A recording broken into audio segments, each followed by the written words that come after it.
So for this second lecture, in the first lecture we saw that given the von Neumann algebra M and the faithful normal state phi,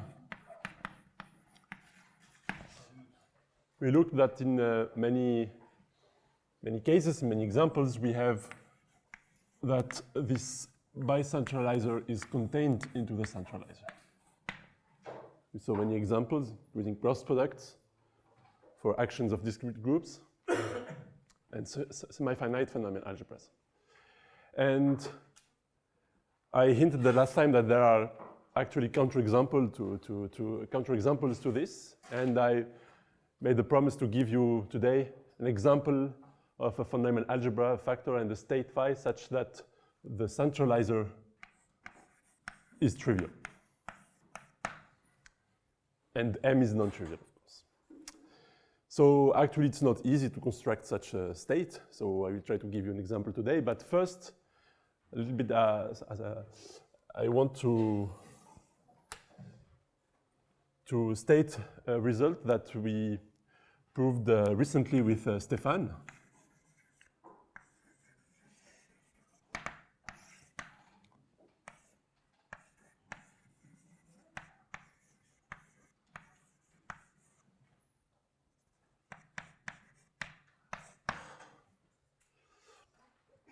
And it's I restate it like this. It's dichotomy. So let M be a non-trivial factor.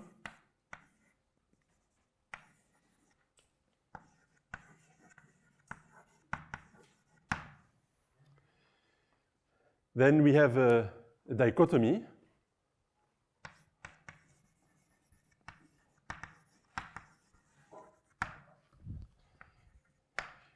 Either we have that this relation for every faithful normal state,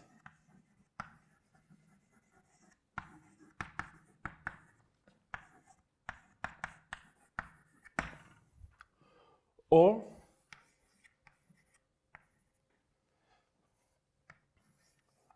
the set of all states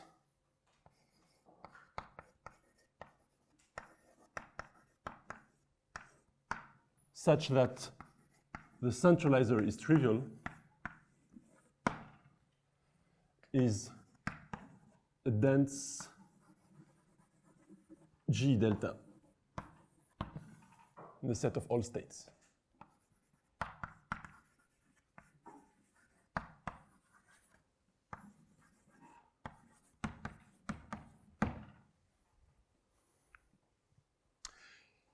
And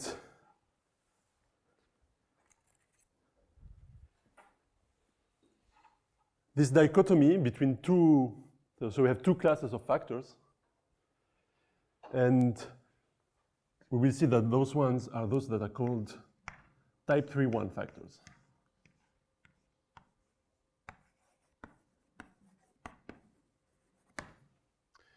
So I like this dichotomy because, I mean, for many people there are two classes of factors. There are 2-1 factors. They are very nice, and all the others.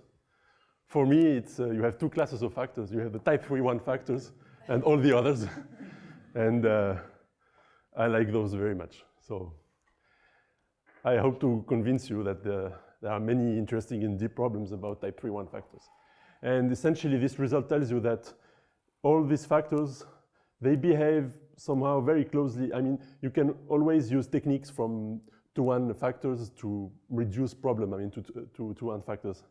But for type 3-1 factors, because of this phenomenon, you have new problems that arise, and they require specific techniques. Okay, so I will try to explain a little bit this dichotomy. I will not prove completely this theorem, and it builds on many results of many people. But first, my goal is to give you an example of one factor which has a state that satisfies this. Okay? And it's actually not easy to produce such an example, and for this we really need to use the Tomita-Takezaki theory. So I will start first by recalling what this Tomita-Takezaki theory is.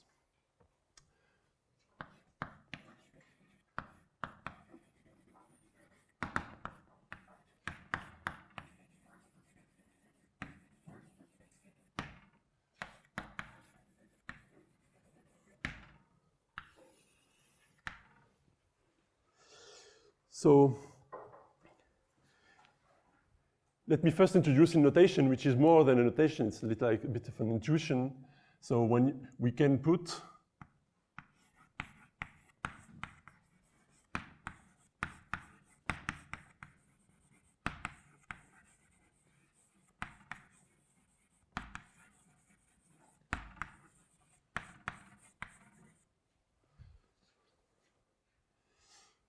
I will define a phi b. Phi is some linear functional on M, an element of the pre-dual, and A and B are two elements of M, and I define a new linear function by putting it like this. So you have to reverse the order to really get a bimodule action. So we put this bimodule structure on the pre-dual, and now we can view the centralizers. The centralizer as all elements in M, such that we have this commutation relation with the state.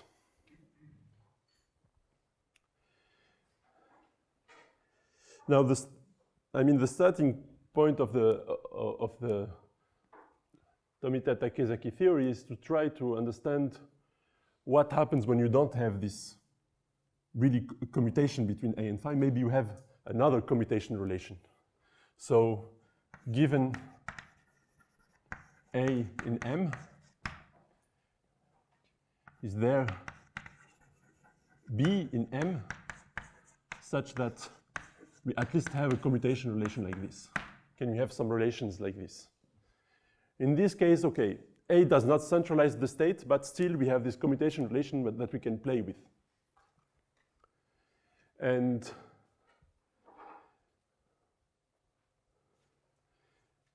this condition, one way to view it also is to, and this is more of an intuition for now, you can think about it as A, which is equal to phi B, phi minus 1.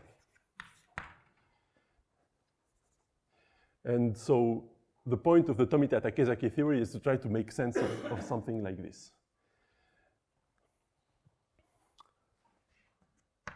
Okay. So the problem here, so for example, when you, if phi is equal to we have a trace, and you have a Radon-Nikodym derivative H, then A phi equal phi B is equivalent to AH equal to HB.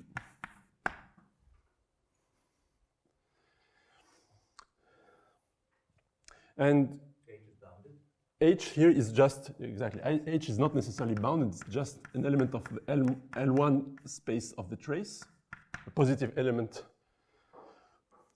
of trace 1 in the L1 space of M. So in general, it's bounded. So you see here that already HB, H minus 1 is not very well defined in general. But what is always very well defined is this.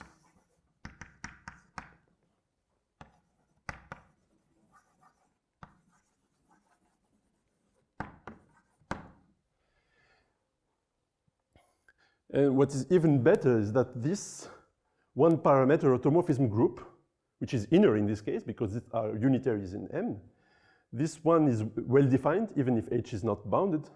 And moreover, it's really canonical. It does not even depend on the choice of the trace, because if you change the choice of the trace, you can change H by something in the center. but you still keep the same automorphism group. So the goal of the Tomita-Takezaki theory is to define actually the analog of this for any state. So what we want to define is this.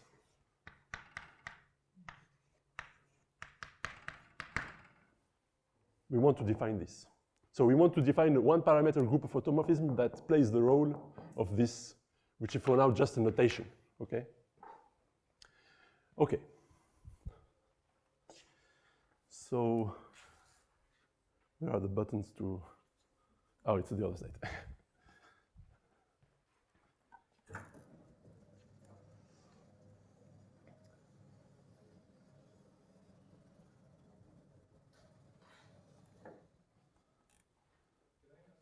Yes.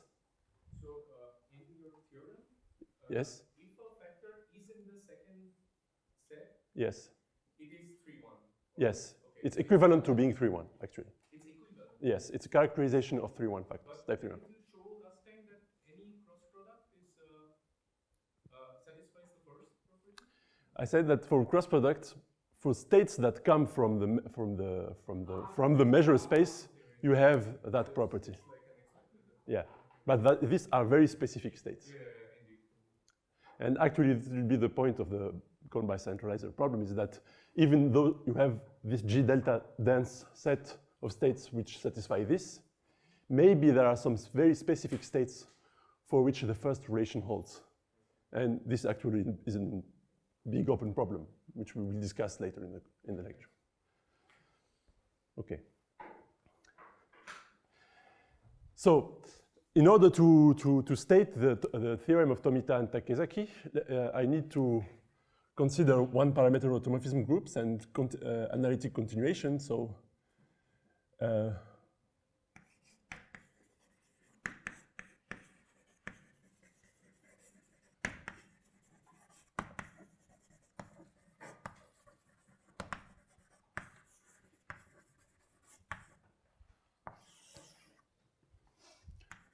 is a group morphism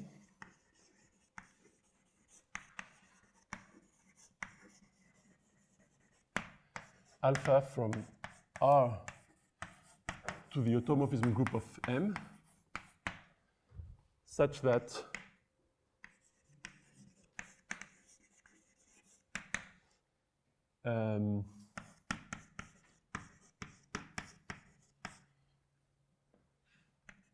is weakly continuous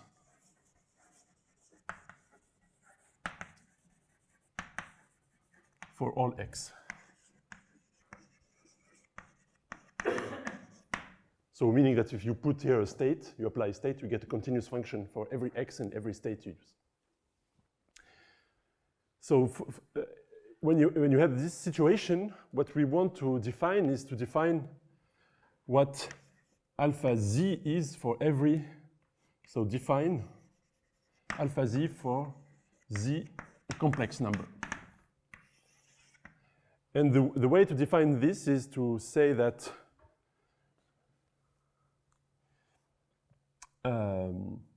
so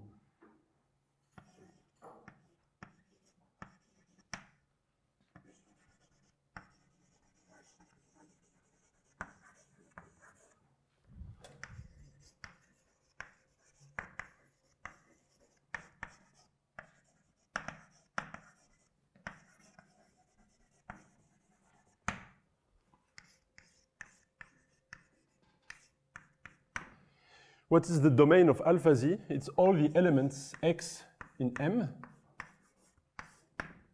for which there exists a function from S complex numbers such that the imaginary part of S is less than the imaginary part of Z. So here we suppose Z has positive imaginary part. And you can do the same if Z has a negative imaginary part. So all of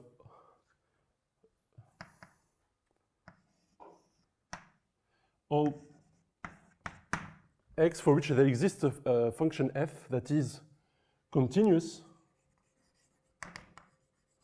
sorry, in M,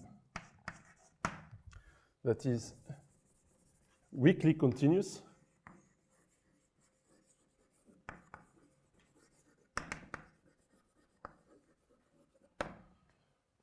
holomorphic on the interior of this domain,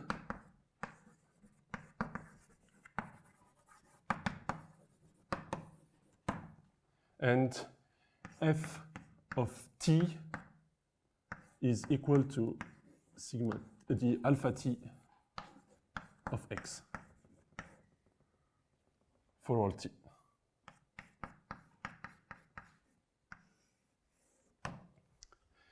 So we are looking at all the elements x for which this function of the reals can be extended to an analytic function onto this band, defined on this band. Okay? So you have this real axis, and you want to extend it to some band like this.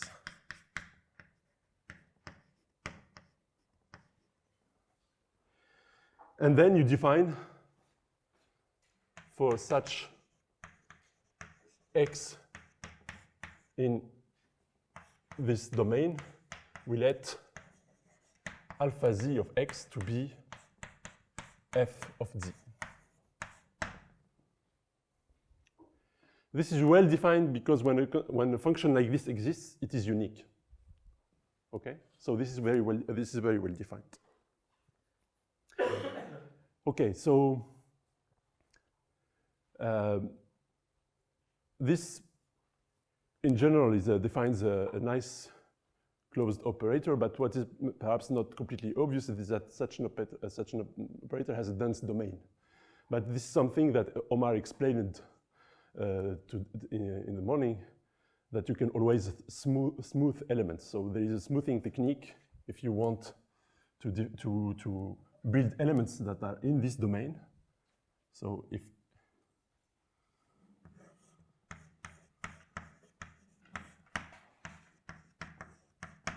is weakly dense in M. This is this space is weakly dense because you can always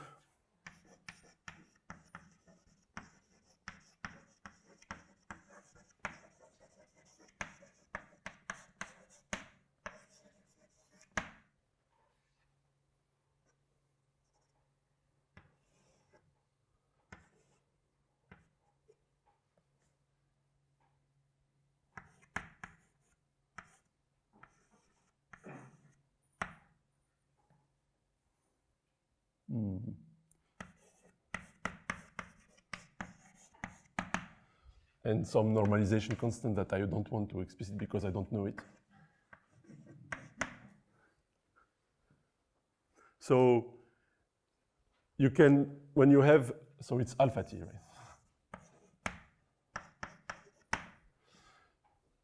So you can always smooth your element by making a kind of convolution with a Gaussian or any nicely behaved function. And you can check that such an element will be in the domain of all these operators. So this function can be extended. So if this is x sigma, when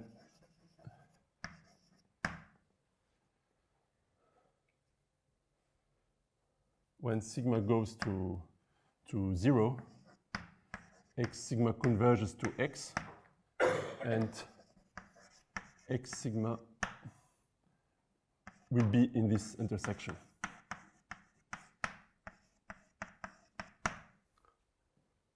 Okay, for any sigma. Okay, so this is an exercise.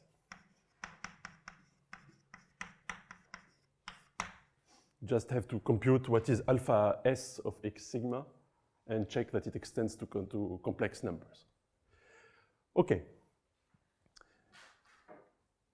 Now, the point is that if you look at this,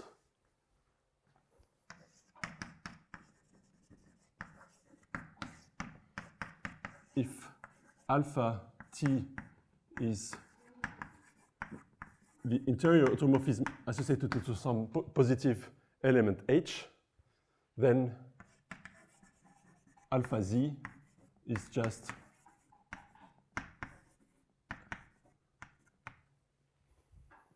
right?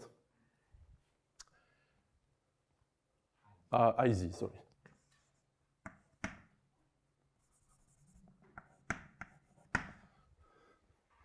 So if I want to recover HB, H minus 1 like here, I have to replace Z by minus E, right?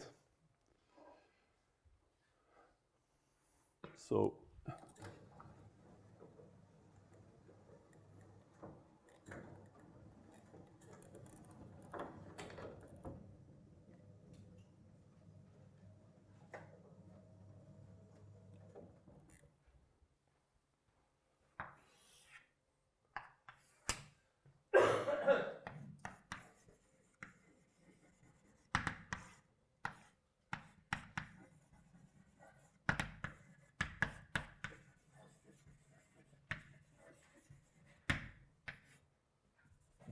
can say it's 67. So it was, so this theorem was proved by Tomita and Takezaki. Tomita discovered the existence of a one-parameter automorphism group, which is very special, but it was Takezaki that understood the relation with physics and with KMS condition that I will explain right now, and that understood the importance of this modular automorphism group to be able to do what I explained above, understand the commutation relation. So let me state the theorem. So let M be von Neumann algebra.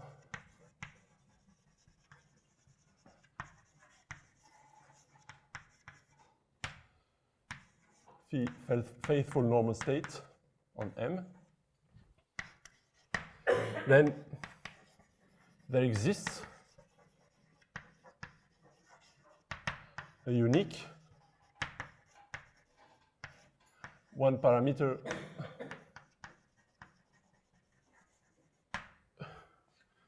group of automorphisms that we denote sigma phi,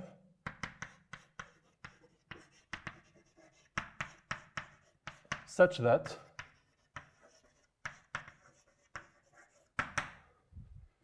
the graph of this unbounded operator that I defined above, minus I, is exactly what we wanted. Is the set of all A, B in M, such that I want B to be the image of A, so it's phi A is equal to B.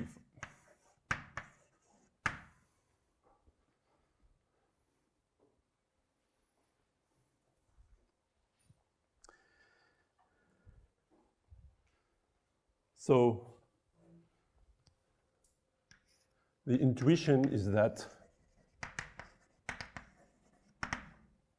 sigma I minus I of A, which is B, is phi A phi minus 1. This is how you have to understand this operator.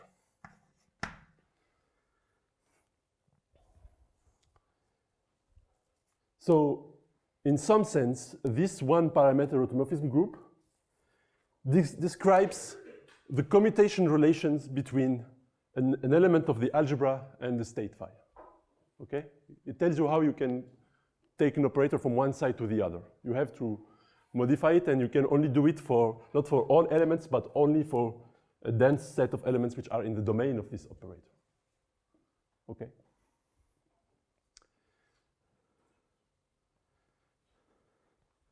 And so we really think that when we take a real number, this, you should think of it as what I explained above. Okay. So, Sorry, yes? can you repeat what is G? G is the graph. We should write.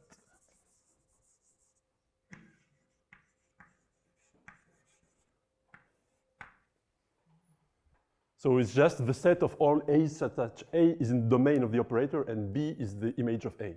So it's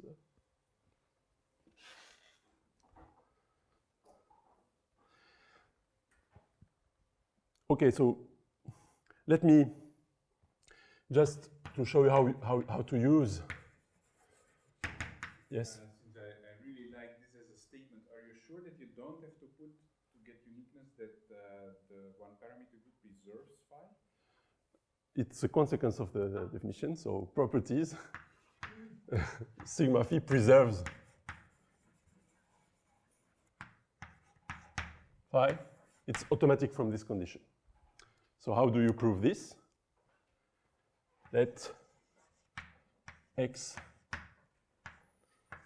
in the domain, in the intersection of all the domains of this. So it's an, we know that this algebra is dense, as I explained above. So these are all the elements such that alpha t of x extends to an entire function to extends to an entire function on C, on the whole complex plane.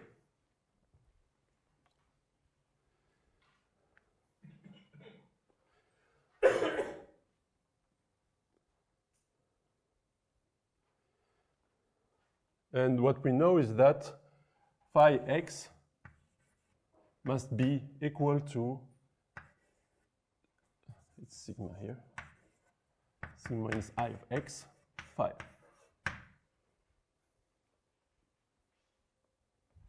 Right?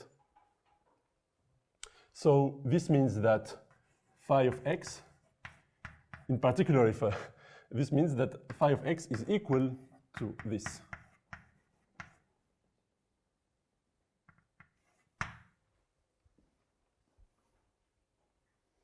Okay?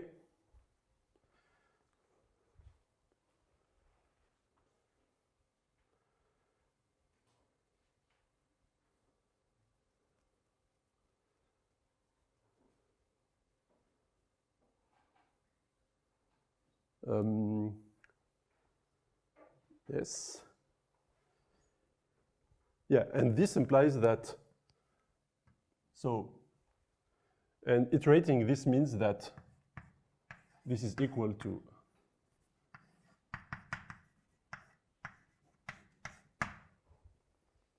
by applying many times this operation, but this tells you that the function, the holomorphic function,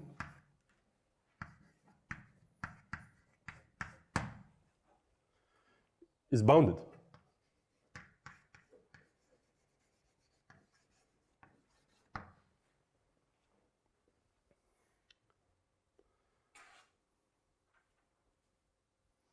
Because it's always bounded on the horizontal lines, and this condition tells you that it's bounded on vertical lines.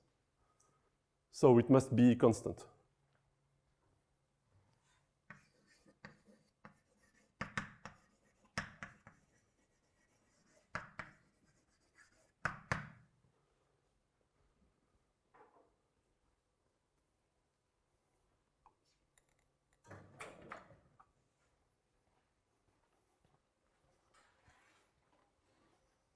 So if it is constant, then it must be then.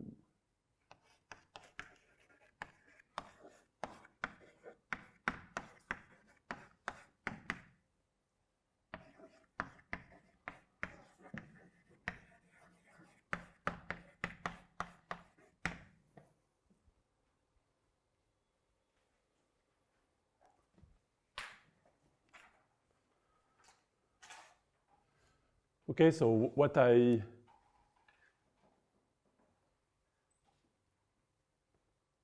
so this implies that phi is preserved by the state. And the second thing I wanted to say, which will be important, is that M phi is the fixed point algebra under this modular automorphism. Okay?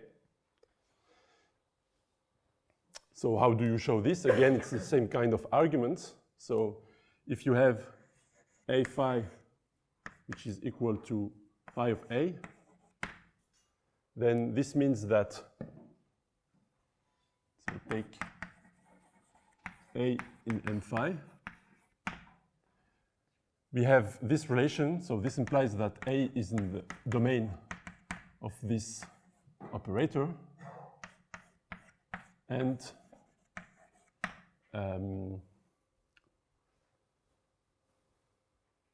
so there exists, so,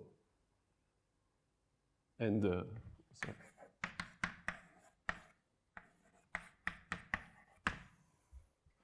So there exists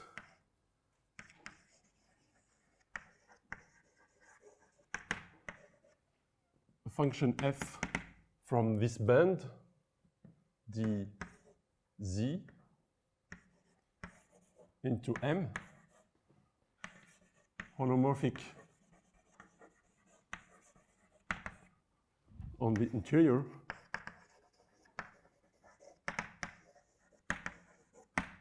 such that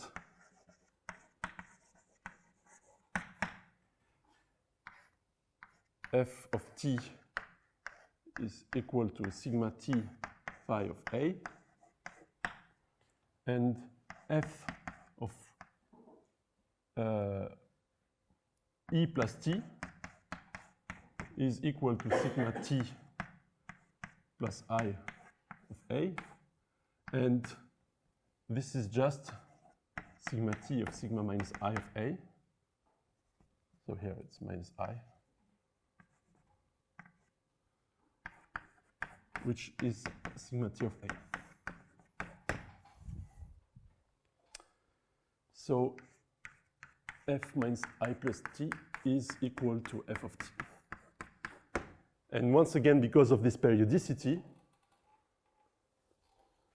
you can extend f to an entire function on the whole complex plane, okay? And it will be bounded, because it's always bound again on horizontal lines because of this relation. So f will be bounded. So I'm going quickly, but these are good exercises to check the details of this.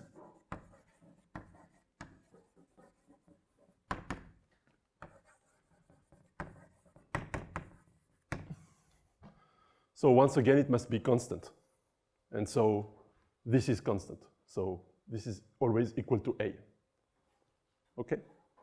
So we can keep playing with this kind of relations to deduce many things about this modular automorphism groups. So let me give you a set of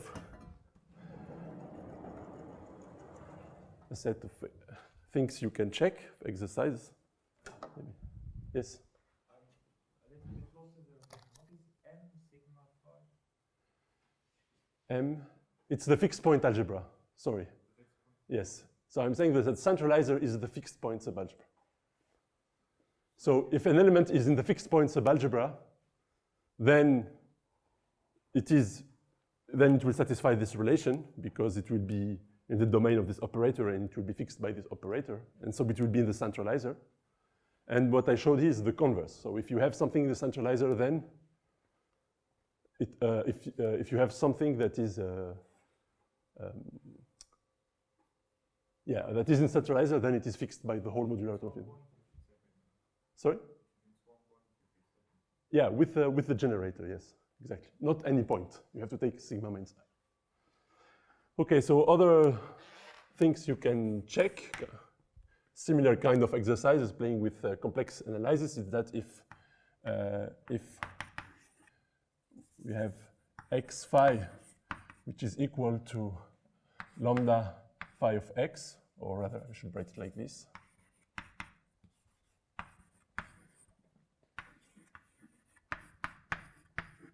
If and only if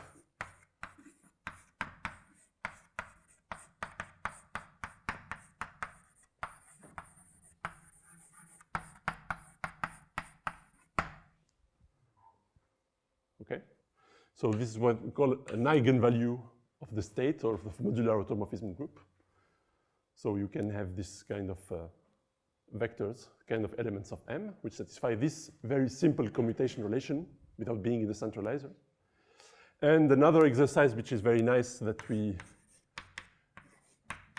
for the von Neumann algebras that we saw before with gamma acting on an abelian subalgebra, abelian algebra A.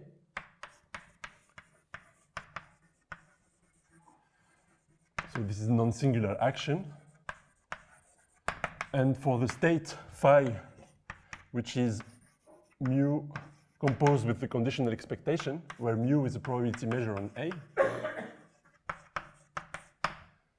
What is, in this case, the modular automorphism group? Well, it is given by the following formula. So I have to tell you what it does on this dense, the space spanned by this dense subset that we saw last time. So this is in A. And this is G is in gamma. Well, it should be A UG multiplied by some function which will be G star mu. So the push forward by G. You look at the Radon-Nicodim derivative. So this in general will be unbounded, but when you put the imaginary power, you get IT. Okay? So once again, this comes from the fact that when you want to make a commutation relation appear with the state, then you will have this Radon-Nicodim derivative that appears like we saw in the first talk when we try to compute the centralizer. So for example, this will be fixed by the modular automorphism group if and only if this is always equal to 1 on the support of A, as we saw in the first talk. Okay? But in general, you have this relation. So this you can check using, once again, this kind of arguments with holomorphic functions. Okay? So these are technical details I don't want to go into, but this is an example you can work with if you want to exercise. Again, about the fixed points of algebra. Yes. Is the fixed point of the group on the real line or the extension? It's the same. It's the same. Yes. So because when you have an element for which this is constant on the real line, then by definition it has an analytic extension which is constant, right? So it will be in the domain of everything, and so it's the same. And what I explained here is that actually it's enough to be fixed by this operator alone. This somehow generates the whole group. It's called an analytic generator. Okay. Okay, so now why is this modular automorphism group useful? Well, because in many cases it can be computed, and actually we will use it in an example right now to compute even the centralizer. Okay? So let me now maybe take this down.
Okay.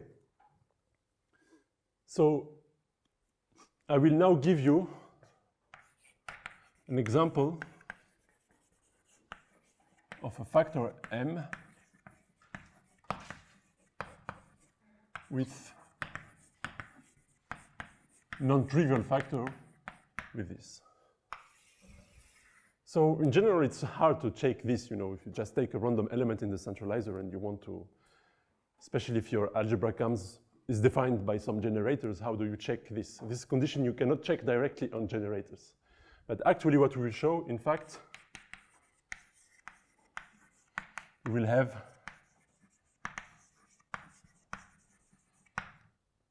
that the modular automorphism group will be mixing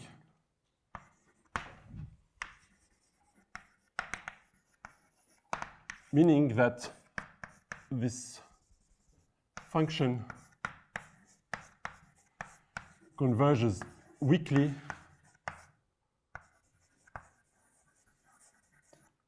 when t goes to infinity for all x in n.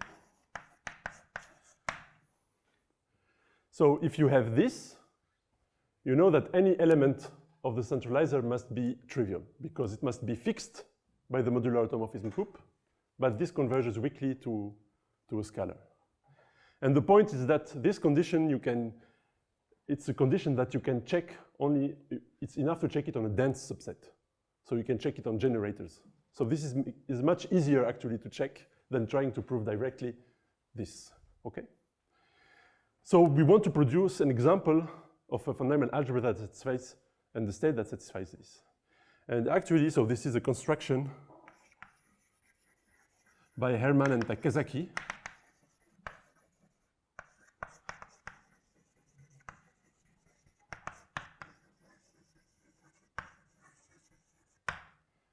Inspired by quantum field theory.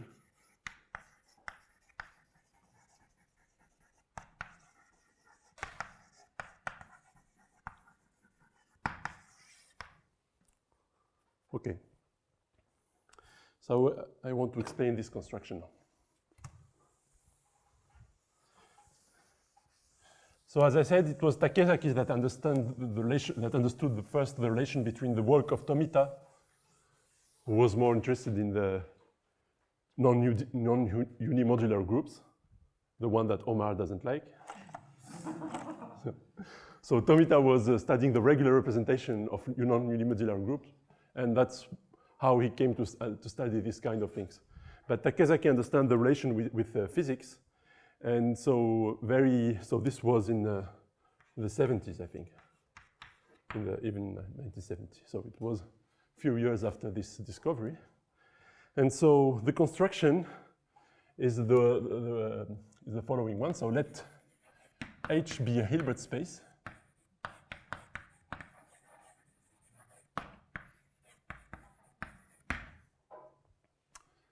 So I should have.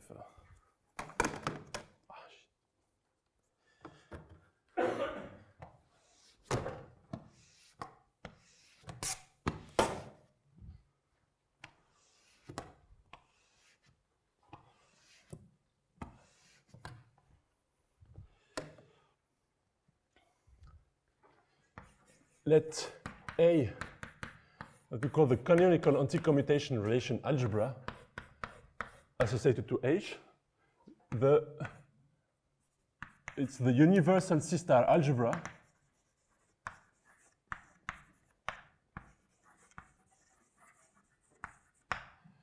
generated by elements that we call annihilation operators from physics, F in H, satisfying the relations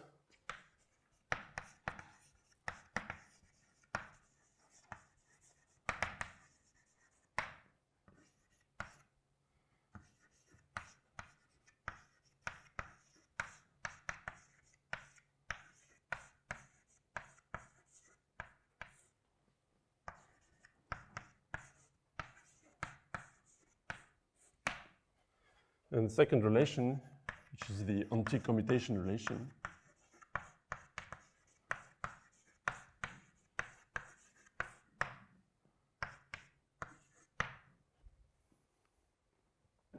for Fg in H.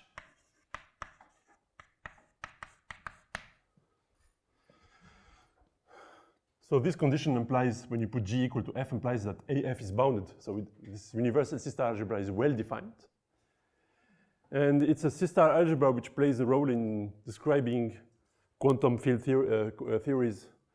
And this anti-commutation relation is used to describe fermions, right? When you have anti-commutations relations. Anyway, so there are states, very natural class of states studied on this algebra. So first let me make this observation. So let phi be a faithful, no, sorry? A is a linear map. Sorry, I forgot, yes. A is a linear map, yes. So here, A is linear, of course. Yes.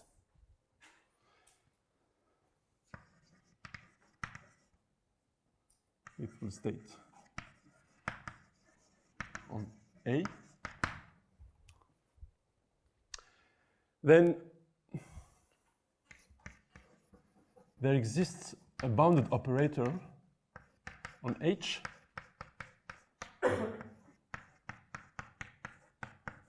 such that phi of AG star AF is equal to the inner product of FG, and you multiply here by K.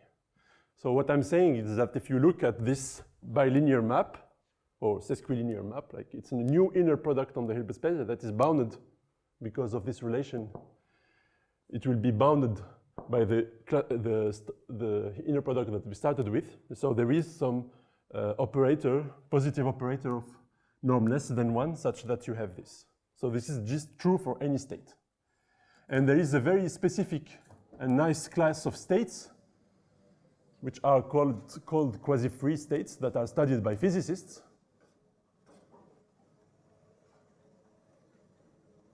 which are completely characterized, which are completely determined by this property.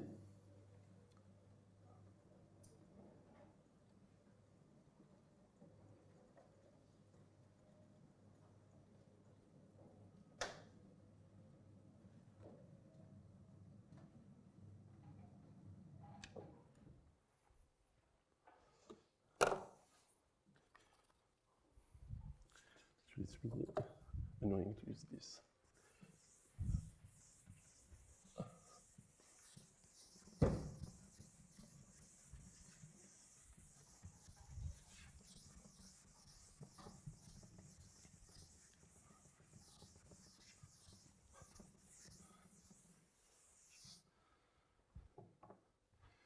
So we say that phi is quasi-free. So this is terminology from physics. If so, these are states for which we can completely compute the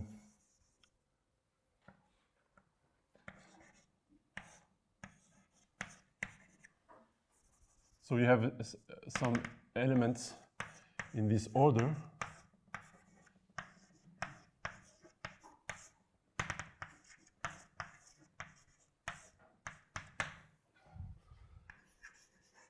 I will write the formula and then explain it.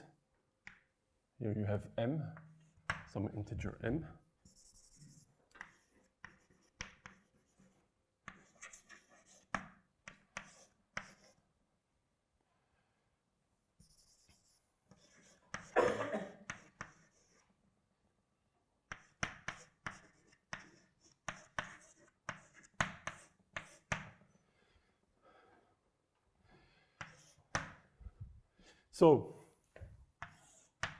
So this, our C-star algebra is generated by the letters, by all words of this form, okay? Because it's generated by words that are products of elements like this and their adjoints. And because of these commutation relations, we can actually always arrange to make them, it's generated by words where you put them in that order. Anyhow, so when you have a phi state, it's enough to compute it on these generators. And quasi-free states has a very nice property that you can always decompose this scalar product by computing some pairings using this formula. And what's important for us is that they're completely determined by the operator K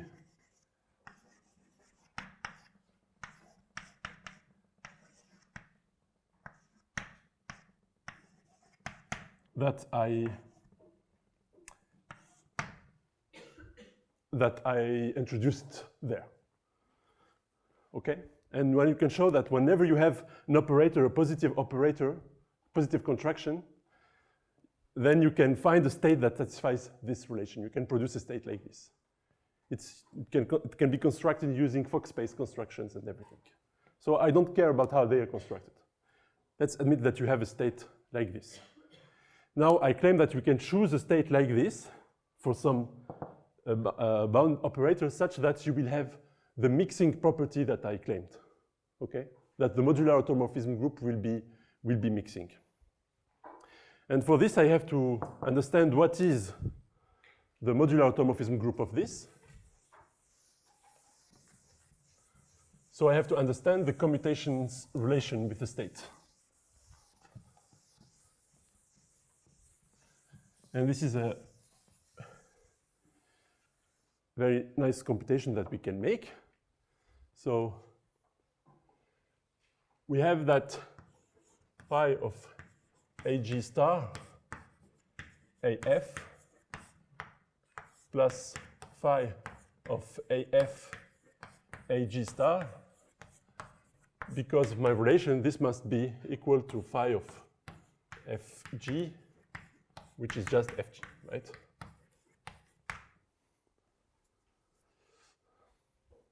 So this is equal to KFG. And so this must be equal to 1 minus KFG.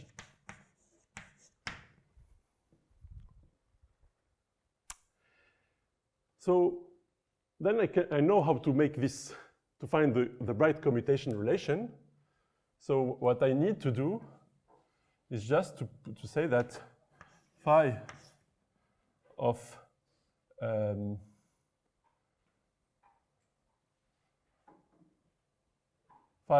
AF AG star,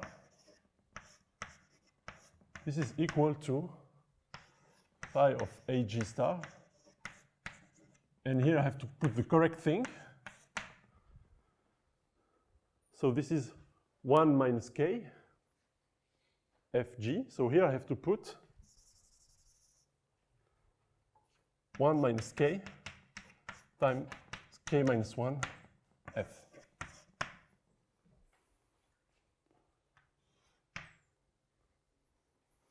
If you want to have the correct commutation relation, this is the commutation relation, but this is only defined if F is in the domain of K minus 1.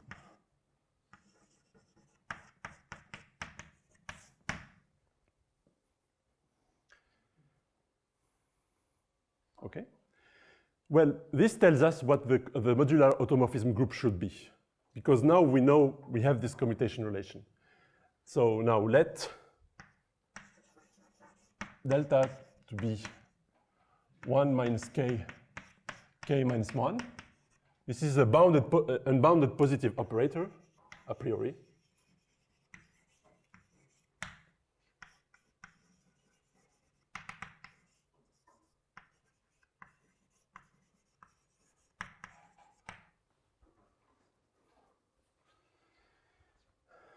And define an automorphism group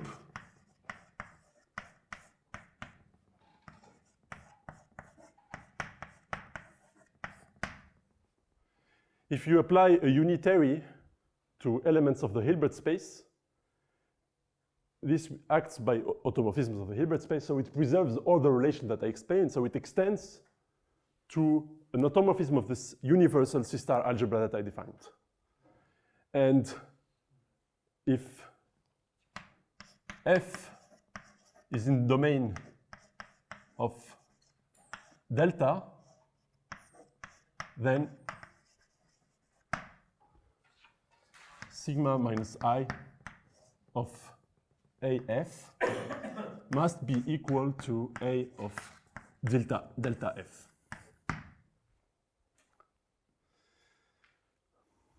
So we found an automorphism group of this C-star algebra that we built explicitly to make the generator of this analytic generator of this automorphism group so that it is given exactly by this operator here.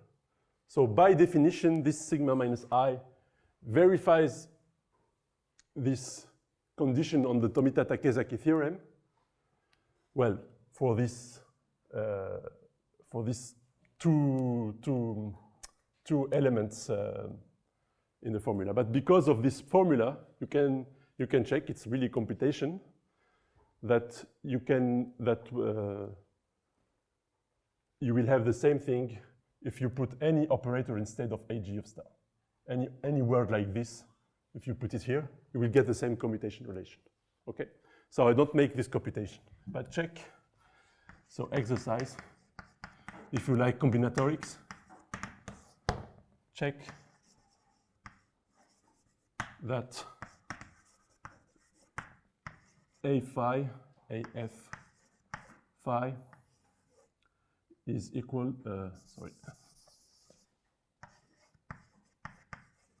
is equal to A delta F phi. So we have really the correct commutation relation. Okay, so we are almost done. And now we know that sigma phi of t will be this operator that I defined, this automorphism group that I defined. Now choose k and delta such that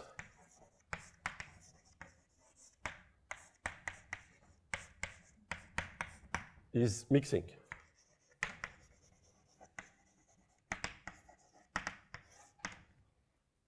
Okay, so this means that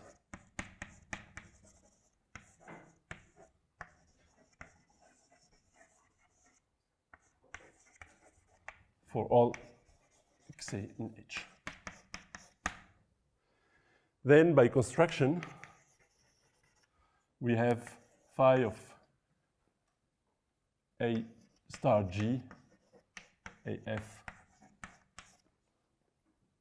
sorry, let me just state like this. Then sigma T phi of AF converges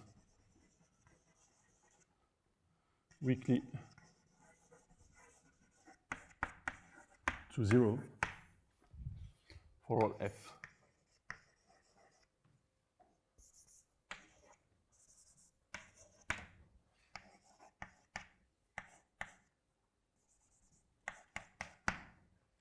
And in fact, you can show that using this formula that I explained here, and again doing some combinatorics, that the modular automorphism group will really be mixing as I explained before. Okay, so this for any word X